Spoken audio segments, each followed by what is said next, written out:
Hey guys, this is Himani Bhardwaj, your edu friend. Welcome to my YouTube channel Study Circuit. Join the circuit and get charged. आज हम पढ़ने वाले हैं teaching aptitude. Teaching aptitude क्या होता है? Teaching aptitude दो word से मिलकर बना है, teaching plus aptitude. Teaching is a plan process through which one person shares his और her knowledge to another person. Aptitude क्या होता है? Aptitude is the skill set. Teaching aptitude की बात कर रहे हैं यहाँ पर, तो हम टीचिंग स्किल्स की बात कर रहे हैं। अब हम ये क्यों पढ़ रहे हैं? जब नेट जेआरएफ का एग्जाम क्लियर करने के बाद आप असिस्टेंट प्रोफेसर बनोगे तो आपके पास टीचिंग स्किल्स कितने हैं ये बहुत मैटर करता है। तो थ्रू आउट द जर्नी, जब तक आप असिस्टेंट प्रोफेसर बनते हो, अपने प्रोफेशन में जाते हो, तब तक आपको ये चीज़ें इम्पार्ट कर दी जाएं कि आपको टीचिंग स्किल्स किस तरीके से हेल्प करेंगे टीचिंग लर्निंग प्रोसेस में। ठीक है ना, आप इसमें प्रोफिशिएंट हो जाओ। हम स्टार्ट करते हैं। इसे हम लेवल्स में पढ़ेंगे। टीचिंग एप्टीट्यूड को मैंने 10 लेवल्स में डिवाइड किया है। ये लेवल 1 है, ये बेसिक लेवल है। इसमें हम 5 टॉपिक पढ़ने वाले हैं। जैसे ये देखो आप, फर्स्ट टॉपिक है हमारा टीचिंग कॉन्सेप्ट, फिर हम पढ़ेंगे बेसिक टीचिंग मॉडल्स, फिर हम पढ़ेंगे डिफरेंट लेवल्स ऑफ टीचिंग, फिर हम पढ़ेंगे dynamic environment, and last topic होगा हमारा नेचर फीचर। वैसे ये दोनों इसके फीचर ही हैं, बट जब तक आप ये डिटेल में नहीं पढ़ोगे आपको ये पॉइंट नहीं क्लियर होगा। ये सिर्फ एक लर्निंग वाली चीज़ आ जाएगी यहाँ पे, सिर्फ लर्न करने वाली चीज़। तो पहले मैं आपको ये दोनों चीज़ें समझाऊंगी, फिर हम इस पे आएंगे। Okay, so what is teaching concept? Teaching is a process in which learner, teacher and other variables are organized in a systematic way to attain some predetermined goals. अब यहाँ पर हम terms देख लेते हैं। The person who shares the knowledge is teacher, the person who acquires the knowledge is learner, and इन दोनों को connect करने वाली चीज़ें वो other variables होती हैं। ठीक है, ये सब चीज़ें organized होती हैं एक systematic way में। एक planned process है तो systematic way होना चाहिए इस teaching process को complete होने के लिए। ठीक है, प्री डिटरमाइंड गोल का मतलब है यहाँ पर कि जो भी आप पढ़ रहे हो उसका मेन एम क्या है। मतलब आप कोई काम कर रहे हो तो उसका अल्टीमेट ऑब्जेक्टिव क्या है, वो आपका गोल पहले से ही प्री डिटरमाइंड होना चाहिए। जैसे आप नेट जेआरएफ के लिए पढ़ाई कर रहे हो, पेपर 1 पेपर 2 की पढ़ाई कर रहे हो, तो आपका ऑब्जेक्टिव क्या है? आपको असिस्टेंट प्रोफेसर बनना है या रिसर्च में जाना है, इसलिए आप नेट जेआरएफ का एग्ज़ाम दे रहे हो और इसीलिए आप एग्ज़ाम की पढ़ाई कर रहे हो। ठीक है ना। Now teaching is a planned activity, जैसे कि हमने डिस्कस किया, of sharing knowledge and experience. अब ये लाइन इंपॉर्टेंट है, ये आप ध्यान रखना। All teachings are learning but all learnings are not teachings. हमने अभी डिस्कस किया कि एक टीचर होता है जो अपनी नॉलेज को शेयर करता है लर्नर को। इस प्रोसेस को हम कहते हैं टीचिंग प्रोसेस। बट कभी कभी ऐसा होता है कि लर्नर अपने आप से चीज़ें सीख रहा होता है, अपने सराउंडिंग से, अपने एनवायरनमेंट से। वहाँ पे टीचर नहीं होता, तो जब टीचर नहीं है तो हम इसे टीचिंग नहीं बोल सकते, हम इसे लर्निंग बोलेंगे। ये लर्निंग है।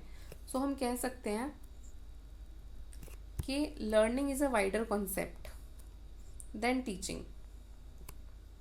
ओके, सो हम स्टार्ट करते हैं पीडागॉगी मॉडल से। ये एडोलसेंस लर्निंग से आप रिलेट कर सकते हो। जैसे आप देख सकते हो यहाँ पर छोटे छोटे बच्चे बैठे हुए हैं, ये एडोलसेंस लर्निंग से रिलेट करना है इसको। यहाँ पर इंस्ट्रक्टर का मेन कंट्रीब्यूशन होता है, सब चीज़ यहाँ इंस्ट्रक्टर ही डिसाइड करता है, इंस्ट्रक्टर का मेन रोल है यहाँ पर। जैसे आप देख सकते हो इंस्ट्रक्टर सेंटर्ड है। Instructor controls the material to be learn and pace of learning. Pace of learning क्या होती है? Speed of learning. लर्नर किस स्पीड से लर्न करेगा। जैसे स्कूल में होता है, वहाँ सब फिक्स्ड होता है कि आपका क्या करिकुलम रहेगा, क्या आपका सिलेबस रहेगा, किस किस पैटर्न में आपके एग्ज़ाम होंगे, किस किस मंथ में आपके एग्ज़ाम होंगे। तो ये सब चीज़ प्री डिटरमाइंड होती हैं। सब पेस ऑफ लर्निंग सब स्कूल वाले और टीचर्स डिसाइड करते हैं। Okay, learner is fully dependent on instructor. यहाँ पर इन बच्चों को तो पता नहीं कुछ कि क्या करना है और कैसे करना है, सब चीज़ टीचर बताएंगी। So instructor assumes full responsibility of what is taught and how it is learned. So what और how का question इसमें आंसर करेंगे तो इंस्ट्रक्टर ही रहेगा। आप देखो यहाँ पे सब चीज़ों में इंस्ट्रक्टर है, सब चीज़ों में इंस्ट्रक्टर ही इंस्ट्रक्टर है। ओके, तो हम नेक्स्ट करेंगे अपना एंड्रागोगी मॉडल। ये इसमें इंस्ट्रक्टर का रोल थोड़ा सा कम होता है। जैसे आप देख सकते हो, ये एडल्ट लर्निंग से रिलेट कर सकते हो। यहाँ देखो आप, यहाँ पर टीचर नहीं है, ये लर्नर सेंटर्ड होती है। लर्नर इज सेल्फ डायरेक्टेड, मतलब उसे बताने की ज़रूरत नहीं पड़ती कि आप ये कर लो, आप वो कर लो, उसे पता है कि उसे क्या करना है। Learner is self directed, self motivated, कि मुझे अपना ये एम अचीव करना है, मुझे अपना ये गोल अचीव करना है। सो हम कह सकते हैं कि लर्नर सेल्फ डायरेक्टेड है। Learning through receiving knowledge and interpreting. अब यहाँ पर जो लर्नर है वो नॉलेज तो रिसीव कर रहा है, लेकिन साथ साथ उसको इंटरप्रेट भी कर रहा है। जैसे पीडागोगी मॉडल में वहाँ सिर्फ लर्निंग हो रही है, ऐसे कि सिर्फ वो उसको अंडरस्टैंड नहीं कर रहा, मतलब इंटरप्रिटेशन नहीं निकाल रहा, वो सिर्फ उस नॉलेज को रिसीव कर रहा है। छोटे बच्चे नहीं समझते चीज़ें, वो सिर्फ उसको जैसे पढ़ाया जाता है वैसे पढ़ लेते हैं, ठीक है। बट यहाँ पर इंटरप्रिटेशन हो रही है उस लर्निंग में, ठीक है। Setting the pace of their own learning, यहाँ पर लर्नर ही डिसाइड करेगा कि उसे किस स्पीड से लर्न करना है। जैसे बहुत सारे कोचिंग इंस्टीट्यूट्स होते हैं जो कॉम्पिटिटिव एग्जाम्स की प्रिपरेशन कराते हैं, या अदर एग्जाम्स की भी, जो प्रोफेशनल एग्जाम्स होते हैं उनकी प्रिपरेशन कराते हैं। तो उनके पास सब टाइप के कोर्स होते हैं। एक फुल ट्रैक कोर्स होता है, एक फास्ट ट्रैक कोर्स होता है, एक बूस्टर कोर्स होता है।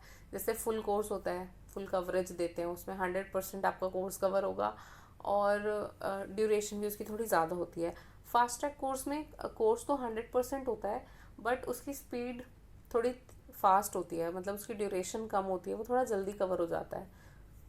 और जो बूस्टर कोर्स होता है आपका, या कुछ भी क्रैश कोर्स बोल दो, उसमें क्या होता है, आपका 90% टॉपिक कवर होगा, 80% टॉपिक कवर होगा जो इम्पॉर्टेंट होता है। कुछ 20% का पोर्शन होता है वो इतना इम्पॉर्टेंट नहीं होता, तो वो लोग वो छोड़ देते हैं, उसको कवर नहीं कराते और स्पीड में कवर कराते हैं, तो उसकी ड्यूरेशन सबसे कम होती है। तो हम बोल सकते हैं यहाँ पर कि पेस ऑफ लर्निंग लर्नर खुद डिसाइड करेगा अपनी। अब यहाँ पर टीचर का इन्वॉल्वमेंट कम है, तो लर्नर इज़ इंडिपेंडेंट। जैसे कॉलेजेस में होता है, या ये प्रोफेशनल क्लासेस वाली एग्जाम्पल भी ले लो, अगर आप इसमें नहीं जाते तो ये आपकी चॉइस है, आप इंडिपेंडेंट हो। बट स्कूल में ऐसा नहीं होता। पीडागोगी मॉडल को हम स्कूल से रिलेट कर रहे थे। छोटे बच्चे, अगर आप वहाँ पे क्लास मिस करते हो या बंक करते हो, तो आपके पेरेंट्स के पास उसी सेम डे पे आपको मैसेज मिल जाएगा कि आपके बच्चे ने क्लास अटेंड नहीं किया। बट कॉलेज में ऐसा नहीं होता। तो यहाँ पर हम बोल सकते हैं कि लर्नर इंडिपेंडेंट है, उसकी चॉइस है कि उसे वो क्लास अटेंड करनी है या नहीं करनी। अब यहाँ पर what is to be learn, ये लर्नर को ऑलरेडी पता है, but how it is to be learn ये उसे इंस्ट्रक्टर बताएगा। अब देखो, instructor facilitates the learning by offering opportunities to learn themselves and acquire new knowledge. यहाँ पर टीचर लर्निंग तो इम्पार्ट कर ही रहे हैं, उन्हें सिखा तो रहे हैं, बट साथ साथ उन्हें अपॉर्चुनिटी भी दे रहे हैं कि आप खुद से भी चीज़ों को समझो और नई नई नॉलेज को एक्वायर करो, ठीक है। ये होता है role plays, simulation, self evaluation. जैसे रोल प्लेज होते हैं, आपके इंग्लिश प्लेज होते हैं, उसमें आपको कोई रोल दे दिया, सपोज एक पुलिसमैन का रोल दिया है आपको, एक सिचुएशन दे दी, तो आपको अपनी नॉलेज लगाकर, अपनी लर्निंग के थ्रू जो जो आपके एक्सपीरियंसेस रहे हैं, आप उन एक्सपीरियंस के बेसिस पर वहाँ पर आप उस इमोशन को डिलीवर करोगे, तो आप कुछ चीज़ें सीख रहे हो खुद से। सिमुलेशन ऐसी टेक्निक होती है जिसमें, जैसे सपोज फाइटर प्लेन उड़ाने के लिए दिया है किसी एक पायलट को, तो ऐसा नहीं उसको डायरेक्ट फाइटर प्लेन उड़ाने के लिए दे देंगे, उसको एक सिमुलेटेड एनवायरनमेंट बनाकर देंगे जिसमें आर्टिफिशियल सेटअप होगा, बट वो एक्सपीरियंस रियल लाइफ का ही देता है। आपको ऐसा लगेगा जैसे आप एक्चुअल में फाइटर प्लेन उड़ा रहे हो और सामने से और फाइटर प्लेन्स आ रहे हैं, आप कैसे रिएक्ट करोगे उस सिचुएशन में। सो ये सिमुलेशन टेक्निक बहुत हेल्पफुल होती है ऐसी चीज़ों में। ऐसे ही सेल्फ इवैल्यूएशन होता है इसमें। तो आई होप ये क्लियर हो गया आपको। Next is heutagogy model. इसमें इंस्ट्रक्टर की इन्वॉल्वमेंट होती ही नहीं है, ये लर्नर सेंटर्ड होता है। यहाँ पे सेल्फ डिटरमाइंड लर्निंग होती है। आप देखो, बेचारा अकेले ही पढ़ रहा है, कोई टीचर नहीं है। ऐसा नहीं है कि है नहीं, इसका ऑप्शन है, ये चाहता नहीं है, ठीक है। इंक्वायरी ड्रिवन होते हैं। यहाँ पे लर्नर के माइंड में क्वेश्चन चल रहे हैं, इसके मन में बहुत सारे सवाल उठ रहे हैं, इसे क्या करना चाहिए, ये ऐसा क्यों हो रहा है, या इसकी लाइफ में प्रॉब्लम क्या है, या सोसाइटी में क्या चल रहा है। मतलब अपने आसपास की सराउंडिंग्स और एक्सपीरियंसेस से सीखते हैं ये सब चीज़ें। यहाँ पर अपनी लर्निंग की पेस, अपनी लर्निंग की स्पीड ये खुद डिसाइड करते हैं, क्योंकि कोई टीचर नहीं है, कोई सिलेबस नहीं है, कोई करिकुलम नहीं है, कोई प्रेशर नहीं है, तो लर्नर फुल्ली इंडिपेंडेंट होता है। यहाँ पर रिस्पॉन्सिबिलिटी किसकी होती है? यहाँ सारी रिस्पॉन्सिबिलिटी लर्नर की होती है। आप देखोगे जो पीडागॉगी मॉडल है वहाँ पर इंस्ट्रक्टर का 100% रोल है। जो ह्यूटागॉगी मॉडल है इसमें लर्नर का 100% रोल है। और जो एंड्रोगॉगी मॉडल है वहाँ पे इंस्ट्रक्टर का सिर्फ एक पोर्शन पे कंट्रीब्यूशन है कि लर्निंग कैसे इम्पार्ट करनी है, बाकी सब लर्नर करेगा। तो ये तीनों चीज़ें आप याद रखना, इनको आप, ठीक है ना। आई होप ये क्लियर हो गया आपको, ठीक है।